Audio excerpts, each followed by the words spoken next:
vonis Irfan Widianto, hakim tadi mempertimbangkan dari sisi jaksa yang menyebut perbuatan mengambil dan mengganti DVR yang lama dengan yang baru merupakan perbuatan yang disengaja karena terdakwa menghendaki dan mengetahui serta membuat sistem elektronik tidak bekerja sebagaimana mestinya.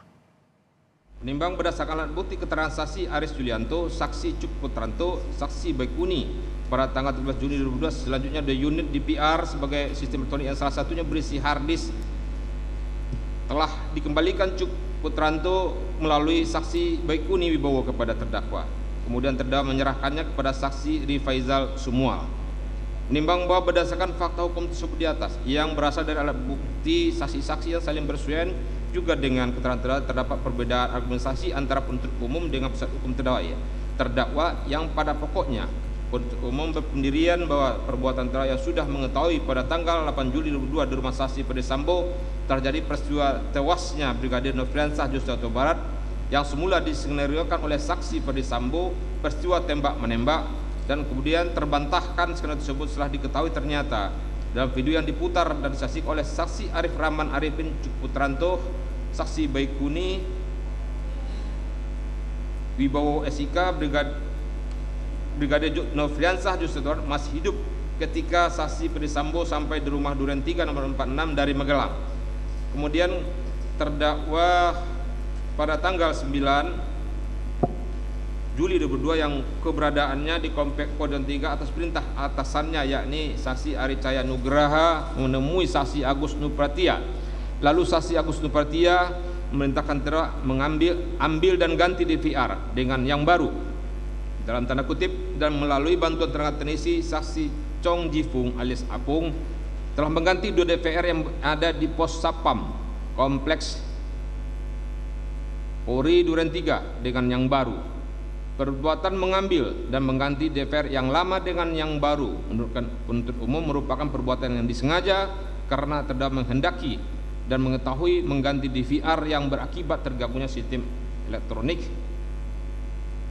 dan atau mengakibatkan sistem elektronik menjadi tidak bekerja sebagaimana mestinya, sedangkan penasihat hukum terdakwa serta terdakwa berpendirian perbuatan telah mengganti DVR tidak merupakan perbuatan sengaja, tetapi justru membantu tugas penyidik.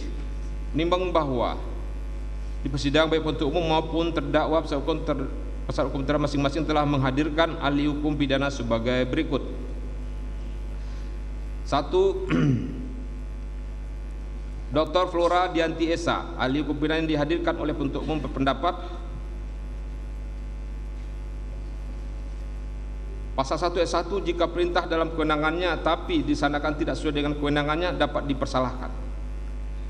Jika perintah bukan kewenangannya tetapi penerima mengira perintah yang sah maka dapat dimaafkan karena alasan pemaaf. Bahwa penerima perintah harus menginsafi perintah tersebut bertentangan dengan hukum atau tidak. Bahwa syarat pertanggungjawaban bahwa ia mengerti akibat perbuatannya, bahwa mampu menginsafi perbuatan tersebut tercela, bahwa mempunyai kebebasan menentukan kehendaknya. Bahwa setiap tindakan upaya paksa harus dilengkapi dengan berita acara sesuai pasal 75 KUHP berkaitan dengan tertib administrasi, bahwa jika tidak dilengkapi surat berita acara maka tindakan tersebut tidak sah. Alat bukti elektronik diatur khusus di Undang-Undang ITE dalam pasal 5 Undang-Undang ITE, pasal 33 Undang-Undang ITE termasuk dalam delik material, pasal 32 Undang-Undang ITE adalah delik formil. Bahwa unsur tindakan apapun sifatnya terbuka yang pasti akhirnya sistem elektronik terganggu tidak terbatas di unsur pasal 32 Undang-Undang ITE, bahwa penyitaan diatur dalam pasal 8 KUHP pidana yang harus seizin ketua pengadilan setempat, dan dalam pasal 43 Undang-Undang ITE juga mengatur bahwa penyitaan harus atas seizin ketua pengadilan setempat. Bahwa pasal 42 dan pasal 44 KUHP mengatur penyitaan harus ada tanda terima, bahwa penyitaan bisa dilaksanakan saat tahapan penyidikan, bahwa dasar penyitaan harus ada surat perintah, bahwa unsur setiap orang terkait dengan pertanggungjawaban harus memenuhi kriteria ada kesalahan memenuhi unsur-unsur kaitan dengan pasal 44 sampai 51 KUHP pidana, bahwa tanpa hak merupakan bagian unsur dari melawan hukum. Jika melakukan tindakan tidak diberikan hak sudah melanggar hukum, yang tidak diberikan hak atau tanpa hak sudah melanggar hukum itu sendiri.